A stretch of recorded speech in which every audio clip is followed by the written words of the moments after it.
This is a tutorial on repairing and replacing the waste ink pump. If this pump doesn't work, it is because the waste ink dries up, causing the pump to become stuck. To avoid this situation, please regularly flush the waste ink pump. If the pump is stuck, you can mix 60 fluorine water with blue cleaning solution in a 1:1 ratio. Add the liquid to the syringe. Connect the syringe to the inlet of the pump with the hose. Inject cleaning solution inward.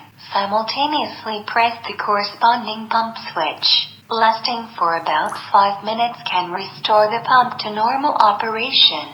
If this pump still doesn't work properly, it needs to be replaced. First, remove the bolts on both sides. On the back of the bracket, 3 bolts can be seen to fix it. Remove the bolts and replace the pump. Connect the positive and negative terminals of the pump power supply to the corresponding terminals according to their colors.